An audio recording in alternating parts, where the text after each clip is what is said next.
August 1944. The Allied breakthrough at Normandy has shattered German defenses across France. General George Patton's Third Army is racing eastward at speeds no military planner thought possible, advancing 30, 40, sometimes 50 miles per day. But there's a problem no one anticipated. The armies are outrunning their supply lines. Every Sherman tank burns 5 gallons of fuel per mile. Every infantry division needs 650 tons of supplies daily. Ammunition, rations, medical equipment, spare parts. The port of Cherbourg, still being repaired from German demolition, can barely handle a fraction of what's needed.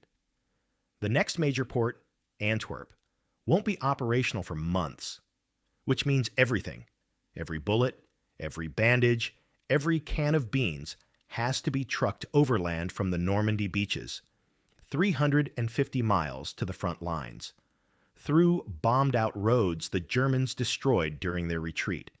At Supreme Headquarters, the logistics officers are looking at numbers that don't add up. Patton's tanks are literally running dry. The Third Army has advanced so rapidly that supply trucks can't keep pace.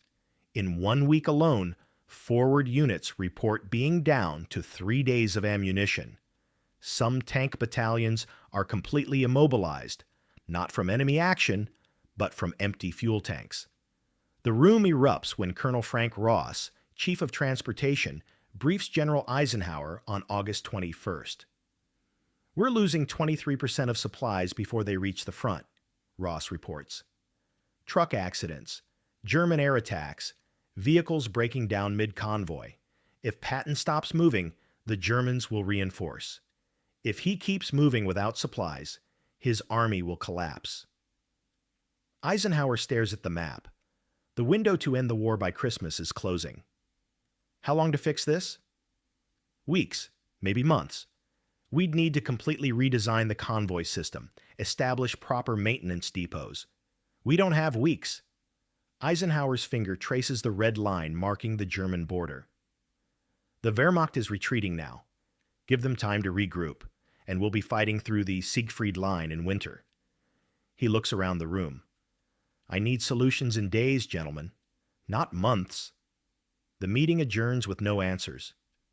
That same day, 90 miles from headquarters, Technical Sergeant Raymond Ray Kowalski sits in the cab of his GMC Jimmy truck, staring at the wreckage of another convoy. 8 trucks. Overturned, burned out, supplies scattered across the roadside. A Luftwaffe strafing run caught them bunched together on a narrow road. Sitting ducks. Kowalski is 34 years old, a long-haul trucker from Pittsburgh before the war. No college degree, no military pedigree. Just 15 years of driving steel shipments across Pennsylvania's mountain roads in all weather, all conditions. The Army drafted him in '43, put him through 2 weeks of driver training, and sent him to France. Now he's watching good men die, because nobody in command understands how trucks actually work. He lights a cigarette and thinks about something his dispatcher back in Pittsburgh used to say: convoys are for show. Profits are in the spacing. Call to action, number 1-230 mark. Before we continue, if you're fascinated by the untold innovations that changed history, hit that subscribe button. 75% of you watching aren't subscribed yet, and you're missing stories like this every week. The official convoy doctrine for the Red Ball Express, the code name for this emergency supply operation, is simple. Trucks travel together in formations of 20 or more vehicles, 60 yards apart, 25 miles per hour maximum. Safety in numbers. Kowalski has driven 6 convoys in the past 2 weeks. Every single one has taken casualties.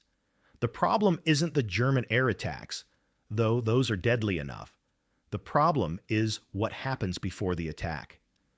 20 trucks bunched on a rural French road create a target visible from 10 miles away. When the lead vehicle spots enemy aircraft, the entire convoy stops. Nobody can maneuver. The trucks ahead are trapped by the trucks behind. The spacing that's supposed to provide safety instead creates a perfect kill zone. But Kowalski notices something else.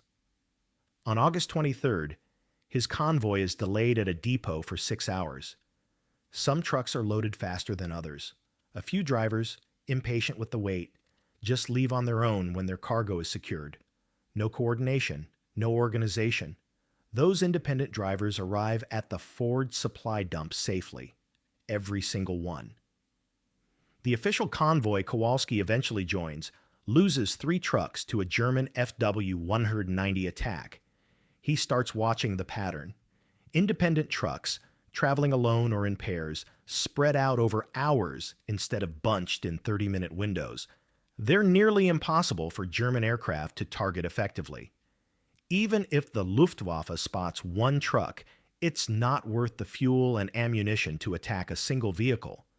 But a convoy, that's a target worth diving on. The math is simple. A convoy of 20 trucks is one target. 20 individual trucks, spaced across 4 hours of travel time, are 20 separate hunting missions. The Germans only have so many aircraft, so much fuel, so many pilots. Kowalski runs the numbers in a notebook. The convoys average 23% losses, accidents, attacks, breakdowns. But the handful of independent trucks he's tracked, less than 3% losses. On August 25th, he takes his notebook to his company commander, Captain Dennis Hayes. "Sir, I think I know how to cut our supply losses by 90%. Hayes looks at the truck driver standing in his tent, dusty coveralls and oil-stained hands, and says the words that will echo through military logistics for the next 80 years. "Kowalski, you're a goddamn truck driver. Leave the tactics to people who went to West Point." The official Army rejection comes in writing. Captain Hayes forwards Kowalski's proposal up the chain with a note. "Enlisted man suggests abandoning convoy doctrine. Recommend dismissal." The response from battalion headquarters is immediate. Convoy procedures are based on established military doctrine. Individual vehicle operations create communication gaps, eliminate mutual support, and violate tactical protocol. Proposal denied. Kowalski reads the memo and laughs bitterly. Tactical protocol. He's been driving trucks since these staff officers were in high school, and they're lecturing him about vehicle operations. But he doesn't give up. On August 27th, he approaches Lieutenant Colonel Martin Burgess, the Deputy Operations Officer for the Transportation Corps. Burgess actually listens for 10 minutes before shaking his head. "Ray, I understand your logic, but do you know what happens if I send trucks out individually and one breaks down? No escort, no support. The driver's stranded in hostile territory." Burgess taps the map. These roads are still crawling with bypassed German units. Convoy security isn't just about air attacks. "Sir, with respect, we're losing a quarter of our supplies and convoys that are supposed to be safe. I'll take my chances alone." "It's not just your chances. It's Army property. It's strategic materiel." Burgess's voice softens. "Look, I appreciate the initiative. I really do. But this isn't a peacetime trucking company. This is military operations. There are reasons we do things a certain way." The room erupts when Kowalski tries presenting his data at a driver's briefing on August 28th. Other sergeants shout him down. "You trying to get us all killed separately instead of together?" one yells. "At least in a convoy, we've got support." Even the other drivers think he's crazy. The unofficial word spreads through the motor pools. Kowalski's got a death wish, wants to play cowboy on French roads while Luftwaffe fighters are hunting. His own squad stops sitting with him at chow. But 3 people are paying attention. Private First Class James Booker, a driver from Detroit's automotive factories, approaches Kowalski privately. "I've been watching the same thing you have. The independent runs are safer. Everyone knows it. They just won't admit it." 2 other drivers, Corporal Eddie Martinez and Private Willie Jackson, quietly tell Kowalski they'd volunteer for his method if it ever gets approved. It won't matter. On August 29th, Colonel Ross personally reviews the proposal and writes across the top, "Denied. Unauthorized deviation from convoy protocol is prohibited. Any driver operating outside established convoy parameters will face court-martial." The official army has spoken. Raymond Kowalski's ridiculous idea is dead, except someone else has been reading the reports. Lieutenant General Walter Bedell Smith, Eisenhower's chief of staff, doesn't sleep much in late August 1944. The supply crisis is approaching catastrophic levels. Patton has been ordered to halt his advance, not by Germans, but by empty fuel tanks. The British 21st Army Group is rationing ammunition. The window to exploit the German collapse is closing.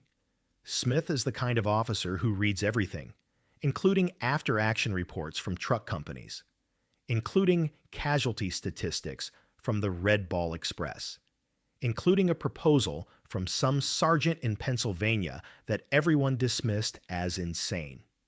On August 30th, Smith walks into Colonel Ross's office unannounced. This truck driver, Kowalski, his proposal about individual dispatch, why was it rejected? Ross is caught off guard. "Sir, it violates fundamental convoy doctrine. The vehicles would be—" "I read the doctrine. I'm asking why we're losing a quarter of our supplies following it." "Well, sir, the casualties are within expected parameters for—" Smith's voice could cut steel. "Expected parameters? General Patton's entire army is immobilized because we're accepting expected parameters. Get me this sergeant. Now." 2 hours later, Raymond Kowalski stands in a headquarters tent facing 3 full colonels and a lieutenant general. He's wearing a coverall that still smells like diesel fuel. He hasn't shaved in 2 days, and he's pretty sure his military career is about to end. Smith doesn't waste time. "Sergeant, explain your method. Assume I don't know anything about trucking." Kowalski takes a breath. "Sir, the Germans can't attack what they can't predict. Right now, we send 20 truck convoys at scheduled intervals. The Luftwaffe knows our departure times, our routes, our speeds. They just station fighters along the route and wait." He pulls out his battered notebook. "But if we load trucks as fast as they arrive at the depot, no waiting for convoy assembly, and send them out immediately at staggered intervals, the Germans never know when or where to intercept. Instead of 20 trucks bunched in a quarter mile, you've got 20 trucks spread across 60 miles of road over 3 hours." "What about breakdowns?" Colonel Ross interrupts. "What about enemy ground forces?" "Same solution as now. We still run escort jeeps on patrol routes. But one broken down truck doesn't stop 19 others. And a bypassed German unit might ambush 1 truck. In a convoy, they'd ambush 20. The room falls silent. Smith looks at the numbers Kowalski's tracked. Conventional convoys, 23% losses. Independent trucks, 3% losses. The data's too small, Ross argues. Anecdotal evidence from a handful of... Then test it. Smith's decision is immediate.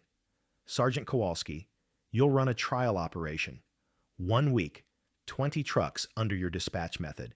If losses drop below 10%, we implement it system-wide." Ross's face goes red. "Sir, if this fails, then I'll take responsibility. But if it works, and we didn't try it, that failure's mine too." Smith looks at Kowalski. "You've got your chance, Sergeant. Don't waste it." September 1st, 1944. Kowalski stands at the Alençon Supply Depot watching 20 trucks roll in for loading. This is his test, his one chance. If it fails, men die, and he'll spend the rest of the war in the stockade. If it succeeds, he might save thousands of lives. The traditional convoy method would work like this. All 20 trucks wait until every vehicle is loaded, usually 4 to 6 hours. Then they depart together in formation, 60 yards apart, driving at 25 miles an hour. Travel time to forward dumps, 14 hours. Total time from arrival to delivery, roughly 20 hours. Kowalski's method is radically different. The first truck finishes loading at 0600 hours. He doesn't wait. You're gone. Route 7, standard speed, independent operation. The driver looks nervous but nods and rolls out immediately. The second truck finishes at 0618. Go. Third truck at 0633. Go. Instead of a convoy departing at noon, Kowalski dispatches 20 trucks between 0600 and 1100 hours, 5 hours of staggered departures. They're spread across 90 miles of road at any given moment, traveling at optimal speeds for conditions rather than fixed formations. He also changes the speeds. Instead of the mandatory 25 mph convoy crawl, he tells experienced drivers, "Run what's safe. You know these roads now. If you can do 40, do 40. If it's 30, it's 30. The Transportation Corps observers are horrified. Colonel Ross's deputy keeps noting violations. Exceeding speed limits, no convoy organization, individual vehicle operations in combat zone. But something remarkable happens. The trucks start arriving at forward supply dumps faster than any convoy has managed. The first vehicle reaches the 3rd Army Depot at 1830 hours, 12 and a half hours from departure, 90 minutes faster than convoy average. The last truck arrives at 45 hours the next morning. All 20 trucks deliver their cargo. 0 losses, 0 attacks. 1 minor breakdown, a flat tire that the driver changes himself and continues without delaying anyone else. The German Luftwaffe does spot 3 of Kowalski's trucks during the run, but intercepting a single truck requires a fighter to divert from patrol, hunt down one target, and expend ammunition on minimal payoff. 2 pilots don't bother. The third makes one strafing pass, misses, and returns to base rather than wasting fuel on pursuit. Day 2, another 20 trucks, 19 successful deliveries. 1 accident, a driver falls asleep and crashes, but it's a single vehicle loss, not a multi-truck pileup like convoy accidents cause. Loss rate, 5%. Day 3, 22 trucks, 22 deliveries, 0 losses. By day 5, even the skeptical colonels are watching the statistics with disbelief. Kowalski's ridiculous method is cutting supply losses from 23% to less than 3%, a 90% reduction. And trucks are moving cargo faster than anyone thought possible. On September 7th, General Smith issues the order. All Red Ball Express operations will immediately adopt staggered individual dispatch protocols as developed by Technical Sergeant Raymond Kowalski. The transformation happens almost overnight. By mid-September, the entire Red Ball Express, nearly 6,000 trucks, has abandoned traditional convoy operations. Depots load and dispatch vehicles continuously around the clock. Trucks depart every 3 to 5 minutes instead of massing into vulnerable formations. The statistics are staggering. In the final 8 weeks of Red Ball Express operations, September through November 1944, supply losses drop to 2.7%. Delivery speed increases by 32%. The amount of supplies reaching Patton's 3rd Army and other frontline units more than doubles. German after-action reports capture their frustration.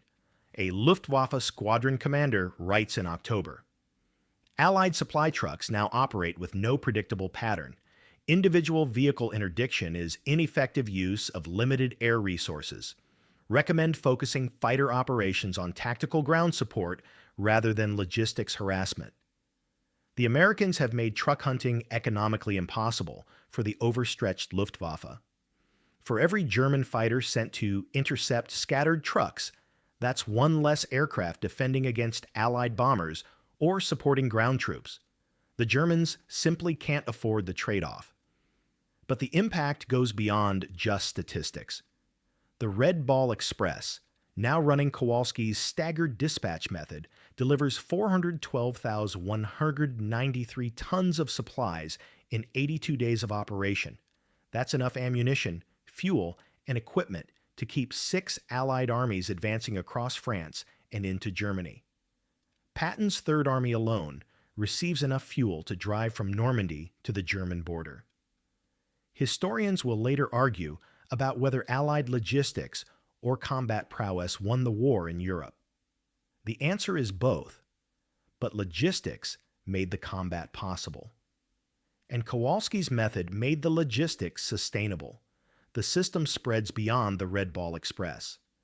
By November, trucking operations across all Allied theaters are adopting staggered dispatch. The British Eighth Army in Italy tests it and reports similar results. Even Pacific Theater logistics planners begin studying the method for island-hopping operations.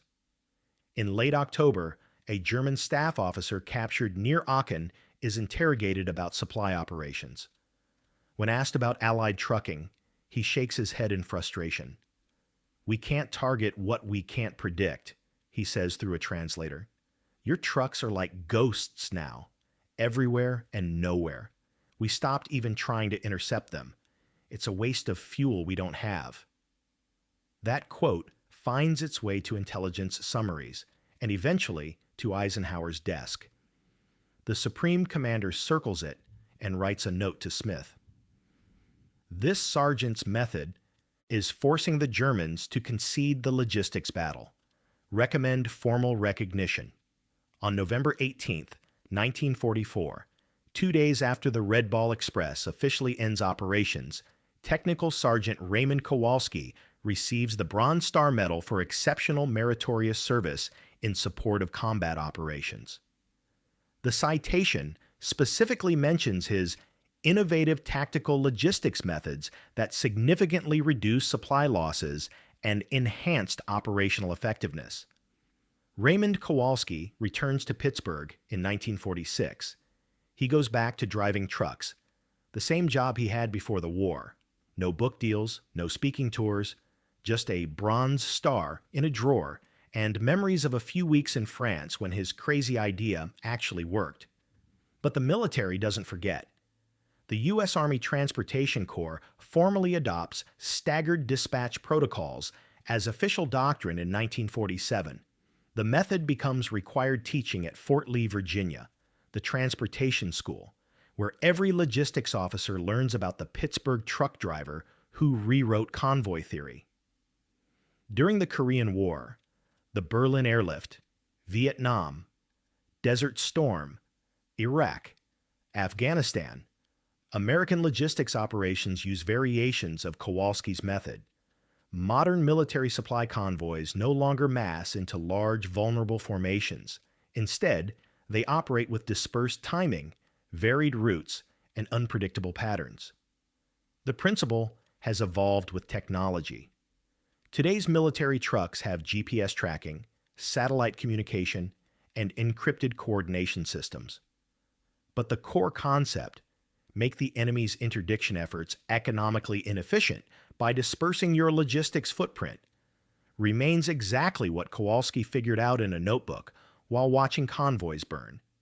Civilian trucking learned from it too.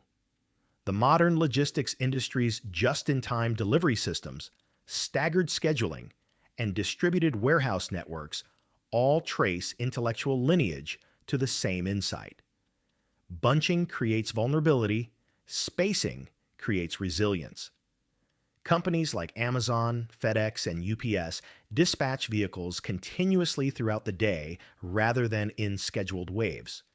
It's more efficient, harder to disrupt, and scales better.